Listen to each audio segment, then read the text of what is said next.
So here we are. All right, here I am. I got him in a mount position, pretty standard. Yeah, at this point, I'm not trying to excessively use strength to pull his arm out because right now I'm just resting. You know what I mean? Like I've got him where I want him. And also me being the higher belt, I'm not trying to overly attack or finish him early or quick or whatever. I want both of us to learn. It's good for him to move and figure out what to do when someone's in a high mount like I am. And here I am fishing for this arm. Now I'm trying to contain his elbow. What he needs to do is drop his elbow to the ground to have some maneuverability, and I'm saying no to that. Then I'm just kind of keeping him a little nervous, and then I go to my back because now I've got a good bite. And that was my plan all along. I wasn't actually trying to finish him from the top. I was trying to get him in that triangle. I see. Kind of went my way. I love how you think 3 or 4 steps ahead. Yeah, you kind of, that's the jiu-jitsu game. You stop relying on attack 1, you start thinking about attack 2 and 3, and then there's a counter. So at this point he decides to take a high position, and I get a little bit of a sweep on him. And now I have to get rid of the old belt. All right, so here we go. He wants to do the waiter sweep on me. Or tripod sweep. The tripod, right. So instead I drop my weight on him. Now I'm not trying to sub him here. I'm just trying to make him uncomfortable, right? Which is, I'm getting my reaction. That uncomfortability is most of my game. That's how I get him to do things. I just want him to react. I see. Right, so he's got his arm stretching out, right, and that's kind of bad news. If you're in that position on the bottom, you want to keep your arms contained. There we go, a little side control. He's doing real good though. He's being controlled, and you know, jiu-jitsu is about setting up a bunch of different kind of traps, emotional ones as well as physical ones, and it's the subtleties in it. He was smart. He kept his arms in. So now I'm attempting a gi choke, but not really. I see. See, so that was some more distraction. I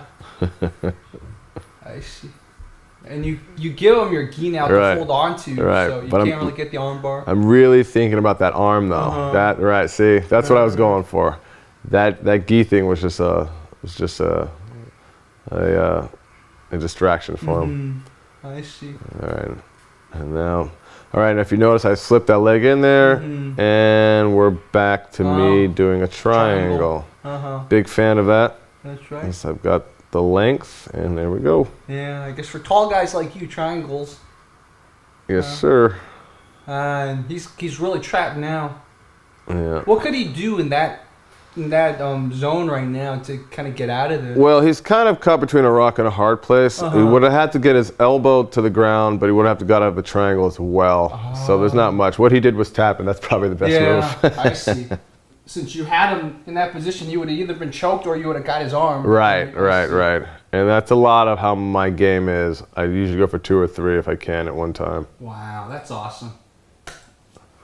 Okay, so now it's the same guy, and now he has you on top. Yeah, we started with me on side control. All right, so you notice I'm trying to isolate certain parts on his body, like his hip right now. Right now, he's trying to work on my left arm, which is a smart thing to do. I see. Or you're right. Well, he's on my left. See how my right is on his hip, but he's working on my left. No, I'm getting my left and right. Right, it's all good. Yeah, so he wants to extend that arm. So when you're defending, you want to keep your arms tight. And what people on the offense want to do is they want to extend that arm. Extended arms usually mean taps are coming. I see. All right, so now I grab his gi so that they get a little bit of pressure off of me. Right?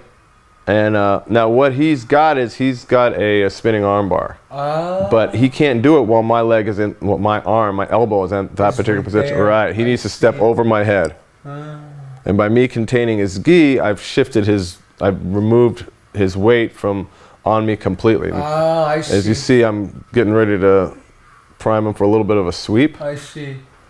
Using that gi and that elbow. This is fascinating. Now that knee that's high is also kind of playing a part in where I want him to move. He's going to move in a certain area, and you'll see a reversal coming up pretty soon. I see. And it's not because I haven't seen this footage before, but I just know how I play. Mm-hmm.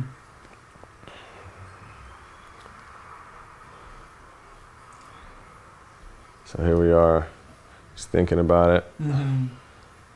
All right. Now, he's kind of going for a wrestling thing, a wrestler choke, what's going on north-south, but it's not going to happen. And there's your reversal. You get him. And there we go. I love how controlled that reversal was, too. All right. Wow. And then go for that knee on belly. Now I'm going to do that spinning arm bar. Or actually, I think, yeah. Or I'm going to go for I'm doing him. I'm going for the old mount on the head. Mount on the head. And he's doing a very good job angling. Yep. Yeah. Yep. He's being smart. Yeah. Something I'm not always good. A lot of times I flat on my back, and I'm like, oops, shouldn't have done that. And here we go. Okay, now I'm priming him for a bow and arrow. One of my favorite moves right there. And that's it. Wow. And he knew the bow and arrow was coming. He's like, yeah, okay. I see. Really good attitude. Definitely. He's Cool he's dude. gonna go far in the jiu-jitsu world. Just gotta get your hours in on the mat. All right, so this guy's nice and aggressive, which is a good thing. Mm-hmm.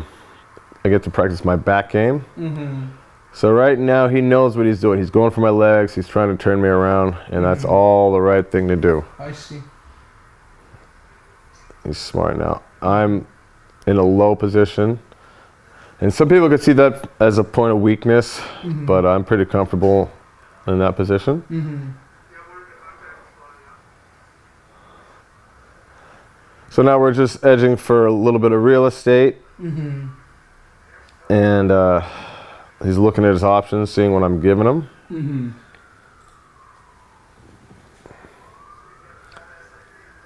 You can tell his movements are a little different from the white belt's movements, right? He's a little more comfortable in these different positions. He's not moving quite so fast. He's hunting for things that he wants to hunt for.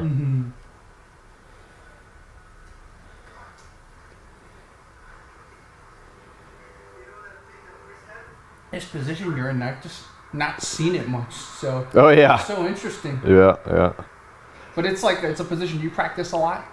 Definitely, Okay. definitely. Wow. I'm very comfortable in weird side positions like this. Interesting. All right, so now the position's gone from more in his favor to kind of 50-50. I see. Could go either way. Mm-hmm. And then I'll do a And little then you- sweep there. Yeah, because I noticed he was kind of off balance for a little bit, Yeah, so you took advantage of that. we move so we don't bump into anybody. Mm-hmm. Here we go. And then fix your gi. Yeah, we don't need my pants falling down. Well, now Paris is gonna have a my lucky gi. So, Exactly. yeah. It's gonna be awesome. All right, so we just abandoned that and it's reset. So I pull him. I definitely enjoy doing what I'm doing right now, which is a pulling guard, pulling to open guard. I do it a lot. Go from butterfly to pulling guard, things like that. I see. Now, what people think is just get past his legs and you can take side control, and they're exactly right. You know. So here I stood up and then sat down. I'm more than happy to stand up with people, but I just figured, it's better just keep it more contained. Yeah, makes sense.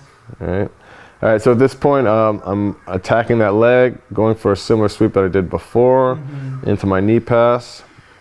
Now I have to push that arm over and also kind of get past his leg. Now I use that choke as a distraction. So now he's got me in half guard. And I've kind of got him in. Now it looks like I'm attacking. I'm going for a Kimura, but what I'm actually doing is just getting him to move his weight around a while, because he's going to give me other stuff in a second here. I see. Right now my foot is caught in between his legs, as he knows. Right? But you got to set up these attacks even if they're not going to finish them. And I think that's kind of the difference between someone who's got more experience or not, is they just want to attack. I see.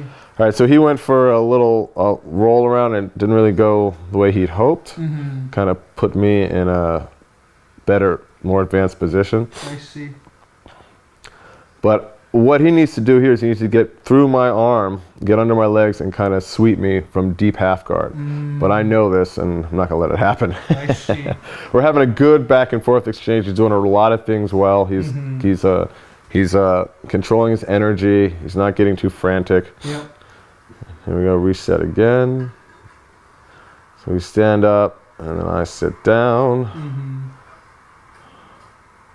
And now I get to do a little kiss of the dragon. You call it a kiss of the dragon? Kiss of the dragon. That's just where you spin under their body. I didn't do it perfectly. I should have, when I did the kiss of the dragon, had more back control. And I could have taken his back. But I only had one arm kind of attached, and that allowed him to move, and we landed in the position where we're at. I see. But it was still fun to do. Wow. All right. So at this point, we're feeling each other out in this position. I was in a similar position with Dave. I see. Yeah, that's right. You know what I mean? The difference is, though, his movements are a lot more sporadic. So I'm going to be able to exploit them a little easier than I was. See, that was my little pass. Now I'm going to set him up for my bow and arrow, which you saw in the white belt footage. I like that technique a lot. And my standard move is to go from bow and arrow to armbar. And that's what I'm doing right here. The bow and arrow was just a fake out to loosen up his arm. And then we're going to do a little armbar action. Wow. And that's how it works. So yeah, so for all of you out there, very rarely am I going to get the tap on the first attack. I notice in tournaments, not with all, but with a lot of people, they want that first attack to work. You know what I mean? So they put 100% energy in that first attack. I put about 30% energy. If they don't have good defense, I'll get it, great. But they're going to defend, and then I'll have an answer for the defense. Makes sense. Here we are again. This is after that. This time he's going to stand. I'm going to sit. I'm in my butterfly. No belt for him. It's a nice little sweep in the back there. All right, so again, I'm going to pull him through to my open guard. And then I'm going to do a little sweep because his legs got under him.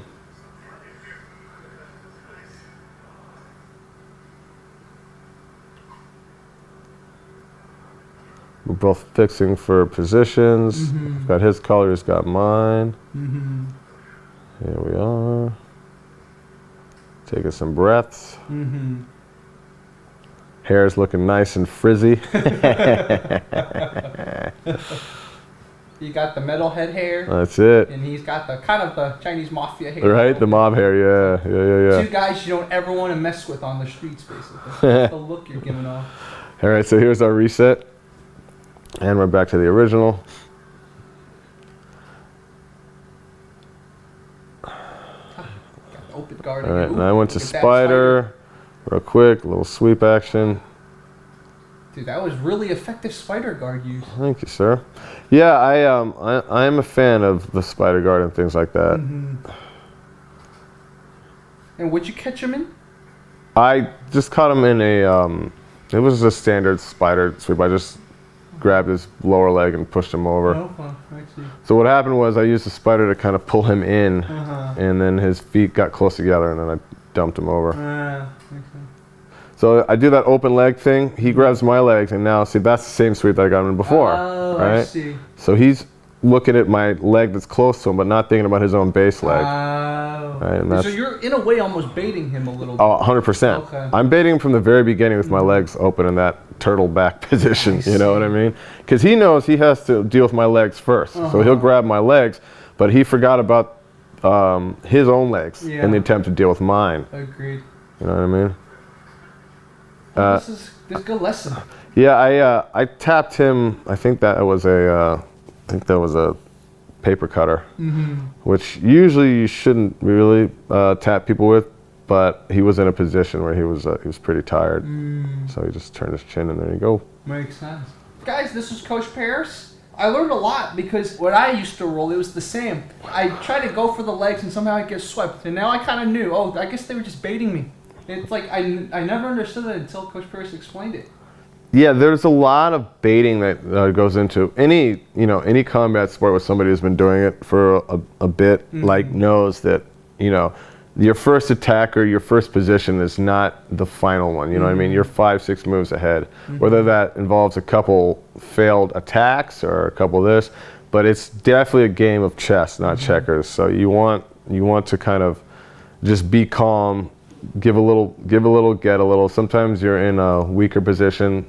Other times you're in a stronger position. You know what I mean? Yeah. But yeah, the idea is you feed them one thing, see how they react, and then you've got a couple of traps waiting for them. And all that non-verbal stuff, all that strategy is learned through hours on the mat mixed with learning technique. But like looking at a video and learning like 37 different ways to do an armbar doesn't necessarily help you as much as getting time on the mat. Now, I'm not a believer in just roll and don't worry about learning things. But I don't really think that having like 50 different ways of doing a certain move is going to necessarily help you on the mat unless you have the hours of dealing with pressure to go with it. Agreed. Yeah. Yeah. There was this one famous channel from back in the day. I'm not going to say which channel, but they were like, yes, 20 ways to do this or 30 ways to choke. And, yeah. And then you saw him in competition and like he was...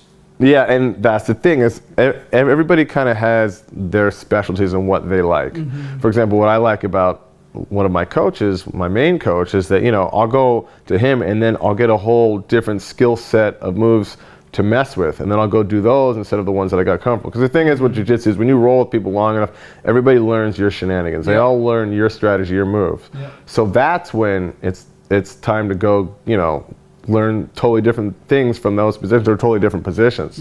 But I mean, you can only in my opinion, I can only think about maybe 5 or 6 at a time. You know what I mean? Then I have to like switch over mentally or, come at it from a different angle, Wow. So yeah, hopefully maybe one day we can get the whole foot game. We can narrate the foot game because that's similar, but it's different and it's pretty interesting and well in the no-gi. Exactly. But this was fun, so thank you very much for having me on. Thank you, Paris. Thank you, Wong, Professor Wong, Wong BJJ, guys. Yeah, thank you very much. It was a great school. I highly recommend if you're in the Koreatown area. Very nice and great professor and very well-trained and good attitude students. So I highly recommend a great environment. Definitely. Cool. Talk to you guys soon. Fight commentary breakdowns out.